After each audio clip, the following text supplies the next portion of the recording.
times and I came in fourth. Yeah. Zip my line in like, what's up now? What's up? Diamonds on my neck, the rollie bust down. Bust down. Pull up to the club in Bentley trucks now. They know now. what's up now. What's up they now? set me up now. What's up? Zip my line in like, what's up now? What's up?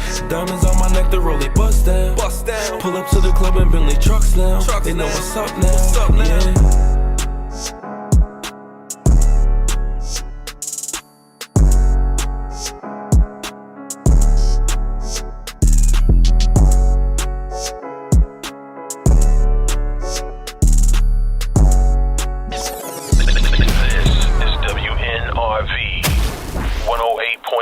What's up, everybody? It's your sports guru here every Monday from 5 to 6 p.m. on WNRV 108.1. Catch me, Ball Talk with Brandy.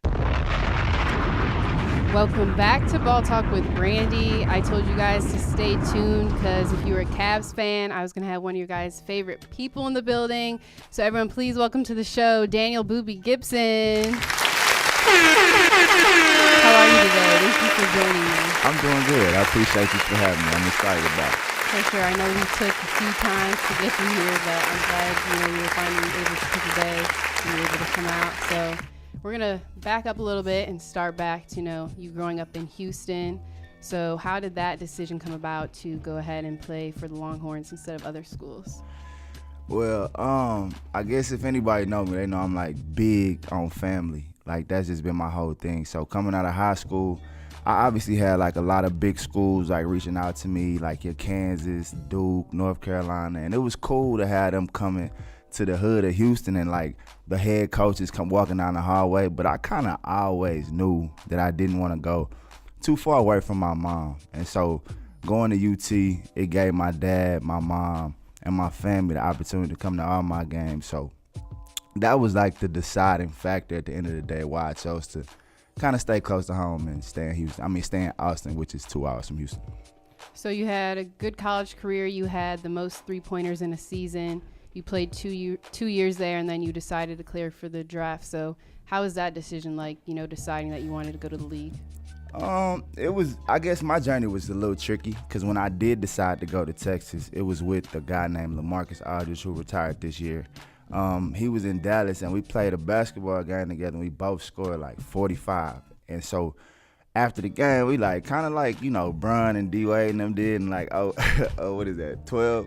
We was just like, man, we should probably go to the same school. It'll give us a chance to go to the league. And so we decided to do that. And then so my freshman year, I was going to come out. I had a better year, but he tore his hip up. And so because we went to school together, I said, I'll come back. And so I ended up going back that year too, not having as good of a year, but I still knew I'd get drafted.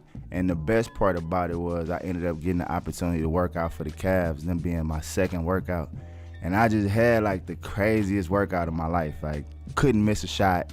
And they had 3 picks that year, and they told me if nobody else got to see me, that they'd pick me. So I shut down all the rest of my workouts for that year, and they picked me.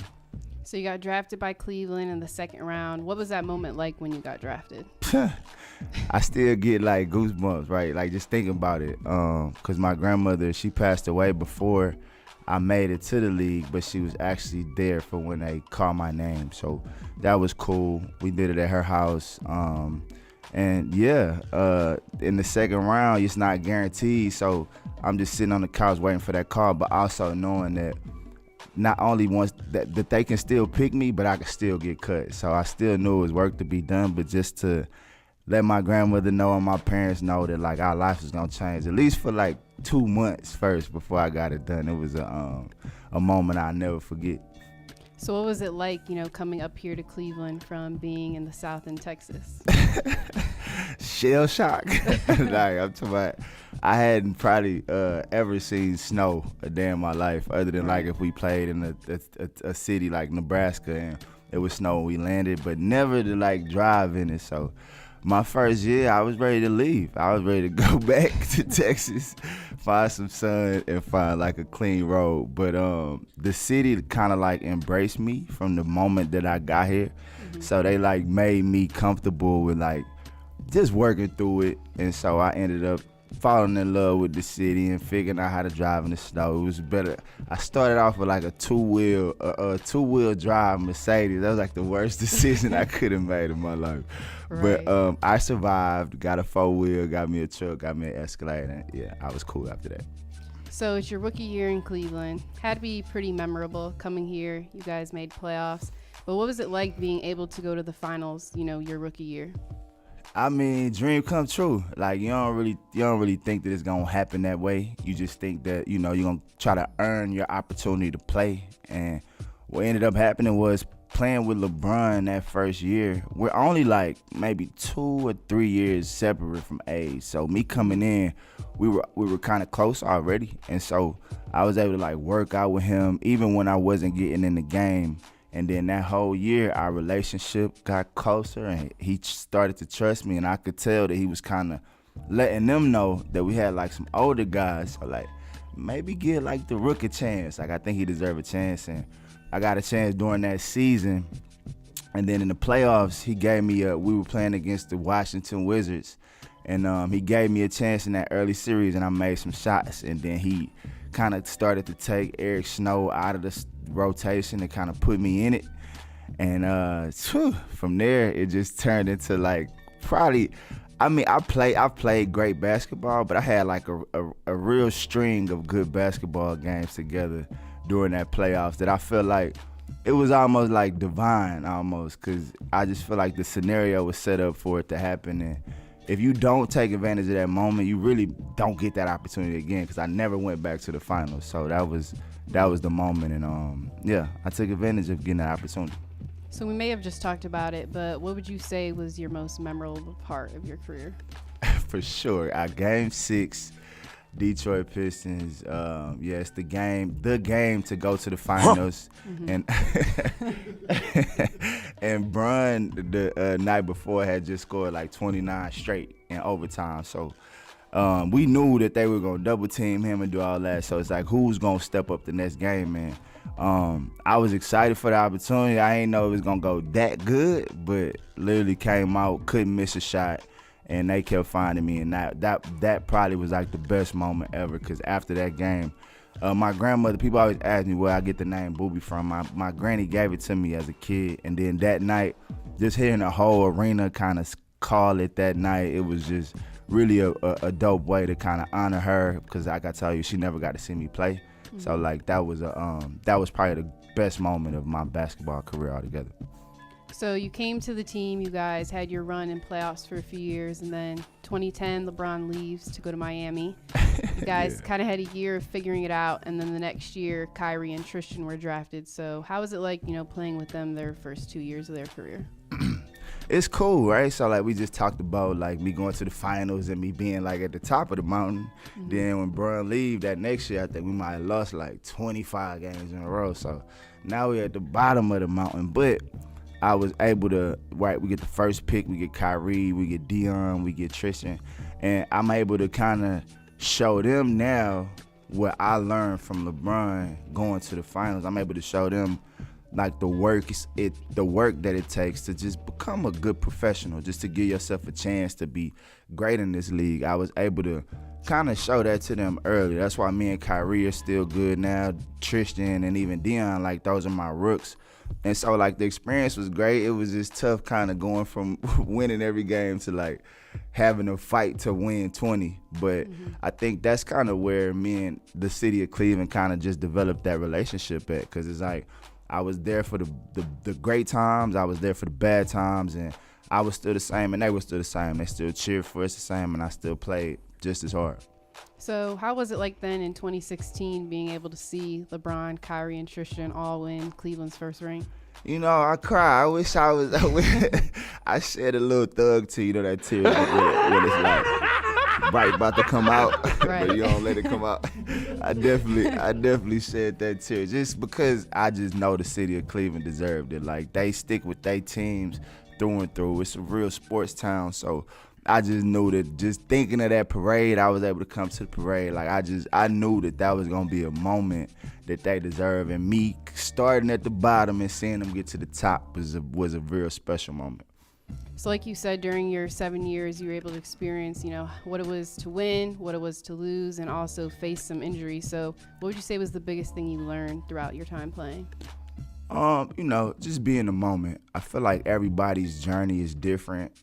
Some guys play 20 years and be the best in the league for 20 years. Some guys play 7 or 8 years and then max out on that 7 or 8 years, but affect the city in a way that like a guy that played 15 probably didn't, because he might have played for 5 or 6 different teams. So it's like, just enjoy it, be in the moment, be present, and just work as hard as you possibly can. That's kind of what I learned and what I kind of try to instill in the new positions that I have now. I try to instill in these guys just the value of hard work and just the value of being present, because for NBA guys, they call us old when we like 32, 33. Right. But by the world standards, we still young, you know what I mean? So it's just, in the basketball world, just being in the moment, because the time does go fast, and you think about those days and you want to make sure you max out.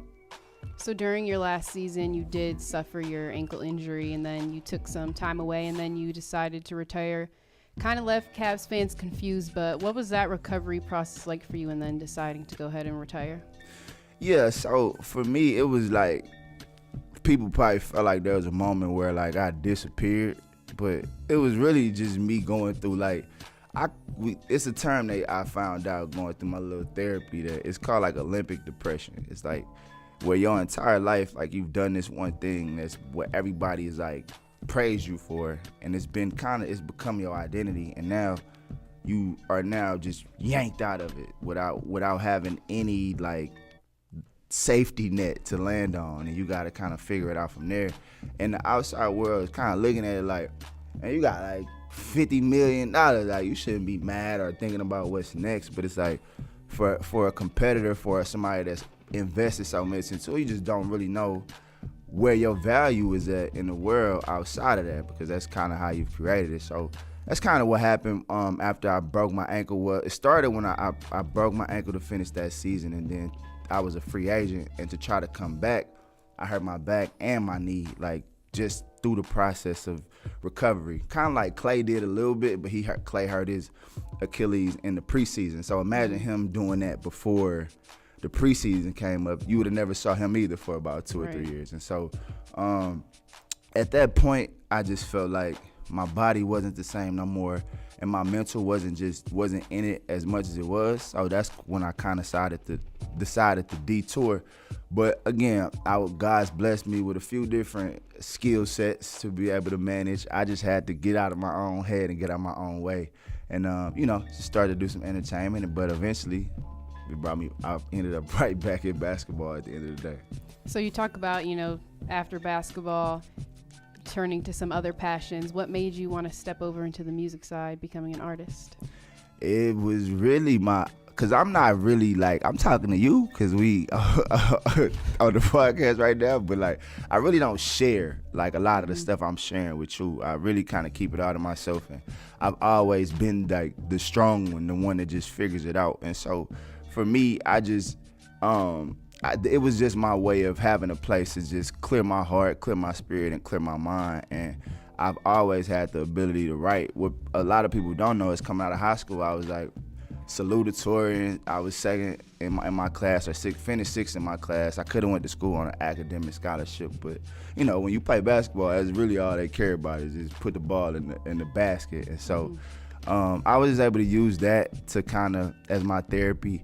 And that's what kind of led to the music. It was just really just the next step of things that I love. So then, also during your time, you helped out the AAU teams in Houston. So what was that like in your role helping them? For me, that's what it was all about. It was all about making it to the NBA. And where I'm from, nobody does that. So now I'm the face for these kids to believe that they can do it too, or just to give them a reason or inspiration to just work hard. It might not be the NBA where they land, but just the idea that they can be more than where we come from. That was what it was all about. So I started my AAU teams, and they called D-Gib Hoops back in Houston, from 13 and under to 17 and under. And I just give them a chance to just go play in front of college scouts like most summer teams, like kids get recruited and then they come in, and so they got all the gear and all that. So my kids got the gear, but they not recruited kids. They all come from like what I come from.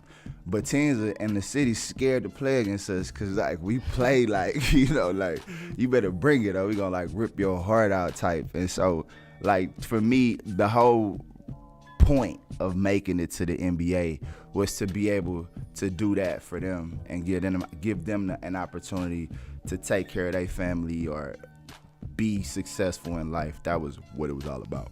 So then you circled back. You had joined the assistant coaches program. What made you want to, try coaching in the league? I just love basketball, and I could never find a way to really stay connected to it the way that I wanted to. Like, so joining the ACP program, I was able to kind of fill out different ways that I could, after basketball, still be connected to the NBA. So they gave me like, oh, you can scout, you can coach, there's a lot of different ways to still be there. And so I just tried to find my niche, and I qualified for the apprenticeship, and then the Cavs, they saw that I was in the program and basically just, again, snatched me out the program. Like, we not finna let another team get you. And so they brought me back this year. And so I did the apprenticeship for scouting and coaching. And, this is kind of like a little exclusive for you. I think they're working on now like a front office position for me next season. So it's not just coaching. It's like more along the lines of, working towards just trying to help them find players for the team and just being able to be a mentor from the front office side. So you talk about, coming back to Cleveland. Were there other teams that you, wanted to coach for or looked at, or was it always, coming back to Cleveland? The road always ended here, but like if we, talking business, you got to have other teams to kind of make them like see your value. So like the Sacramento Kings, I spoke about Mike Brown earlier. That was my coach, so I reached out to him. He had a position for me with them. And then Chauncey Billups, who actually was my guy, the Game 6 game, I actually beat them, but he was my mentor coming into that season. He's the head coach for the Portland Trailblazers, so Portland too. And a few other teams were mixed in, but those two were like two teams that offered me a job, and I was able to kind of tell the Cavs, like, I want to be here, but like, they actually, see some value in me too. But it kind of just made the Cavs just step up and, take care of business. And like, they knew I didn't want to go nowhere else. They knew that like, I feel like this is home and I always have. So how did it feel to come back here after, you spent your entire career here, but now you're back coaching? What's crazy is that they don't, I feel like I still play on the team sometimes. Like when I walk through the arena, like they still give me like the same love, the same appreciation.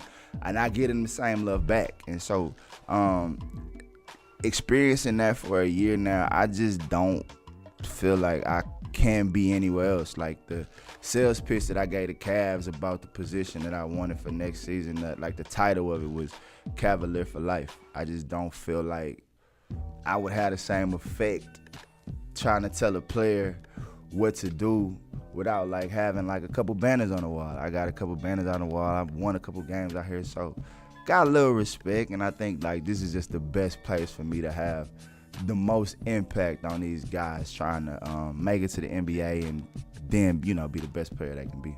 So what is it like you now being a mentor for guys like Sharif Cooper, Darius Garland, and Donovan Mitchell? Is dream come true, you know what I'm saying? Cause like all those guys, man, like Darius was just asking me like, man, like when we gonna link up this summer and like shoot, like Don's the same way. And even just Sharif, he had gotten a bad reputation coming from his Atlanta situation, and it wasn't deserved because he's a great kid, but like that's just how the NBA go. But for me to have an opportunity to kind of work with him this year, mentor him, and just show him like you can't give them no reason to like hate on you or take it from you, because they will. Like that's kind of their angle. And so just being able to be around him and see him lead the league in scoring and go to another level, and then with Darius and Dunn, like those guys in the playoffs the same way, like want to come to me for questions and information about how to be better. Like that it makes me feel like I don't gotta win a championship. I don't gotta do none of that. Just to know that my peers in that game respect me as a basketball player and a basketball mind. Like that's why you hoop. That's why you try to be the best you can be, for that respect. So what would you say your biggest learning experience so far coaching? The travel is a little different in the G League. You ain't just flying on charters. You ride driving 6-hour bus rides and, and you riding on the commercial flights. But just seeing the hunger in those guys and seeing just how bad they want it and how much they willing to sacrifice to have it. I don't mind doing that with them, but that was like probably the biggest adjustment for me, just adjusting to the grind of the G League, because they make those guys understand that it's gonna take a lot if you really want to get to that next level. What do you think is the biggest difference between when you played and the guys playing now? They let them shoot a whole lot more threes, because if I was playing, I'm like number 6 right now. I for sure be at the top of that chart if Mike Brown was like, oh yeah, Booby, just go shoot 10 of them. Like I got my numbers shooting like 4 a game, so that'll be different. And I think when I came in, hand checking was still out, but I'm one of them guys that I just like to see the competition in the game. Like, I know like there's a lot of friends and like social media is like easy for y'all to be cool now, but I think like it's more fun basketball when on the court. Like you don't like them, let me not like you for these 48 minutes and then we can go get some food or something after, but like that's just the energy I want to see a lot more. And these playoffs was fun though, watching guys like get after it a little bit, but I wish it was a little more gangster out there. So you were able to play with LeBron his 3rd year when it was your rookie year. Is it surprising to you now, still seeing him play at the level that he is right now?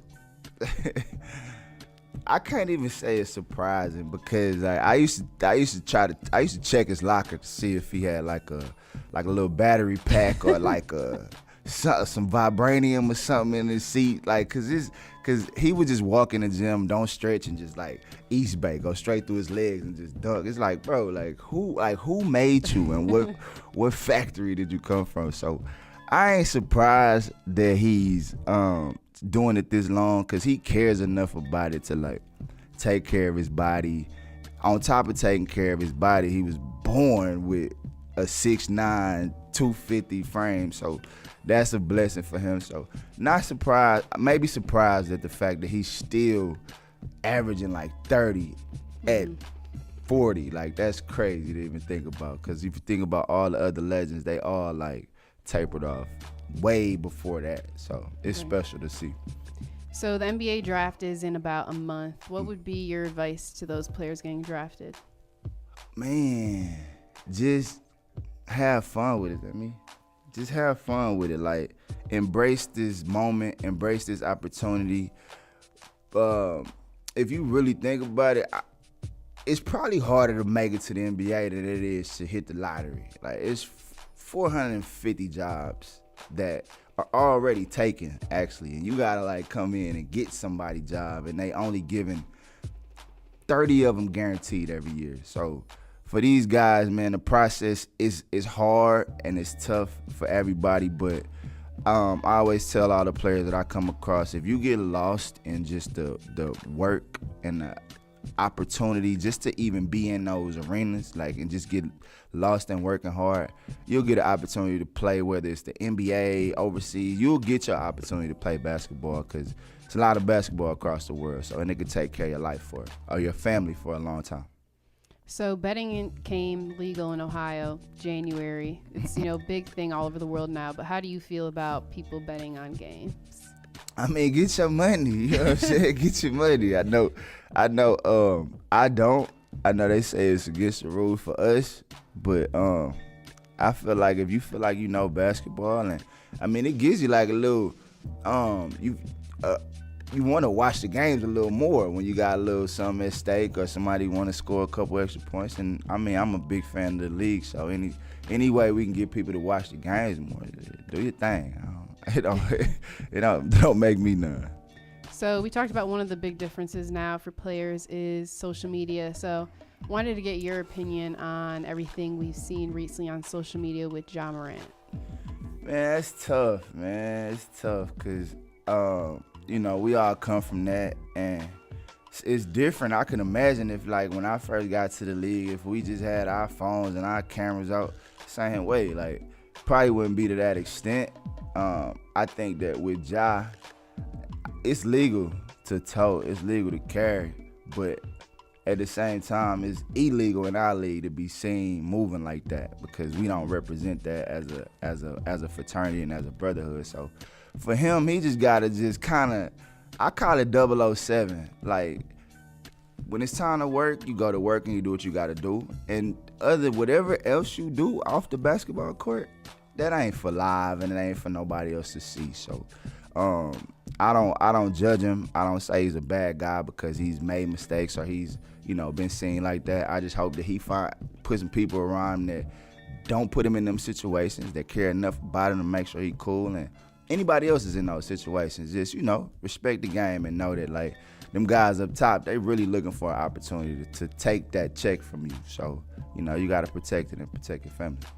So there's 4 teams left now in playoffs: the Heat, Boston, Denver, and LA. The Bubble Boys. Who you think is gonna win it all? The Bubble Boys. They try to act like the Bubble Boys. It's still a fluke to me, but right. to win it all, that's a bit tough one. I'm gonna just for the sake, I'm gonna go with Boston. They got there last year. They know what it's like. Denver got a squad. Braun and them got a squad, but if I had to pick it right now, I'd probably go with Boston because I just like the way Tatum rocking right now. And then you do have your own podcast, Booby's World. So how did that kind of come about, and what made you want to get into the podcasting side? They kind of just came to me with it during the playoffs. They was like, "Oh, we got this pod. It's called Big Play Network. We got a podcast where you could just talk hoops, talk playoffs, and talk Cavs basketball." And I'm like, well, shit, why not? Let me just see what happens. And the Cavs saw it, Bally saw it, and they all wanted a piece of it. And so it's just continuing to grow. We just get on there and just talk like this. Just talk hoops, talk anything new, and just, it's fun.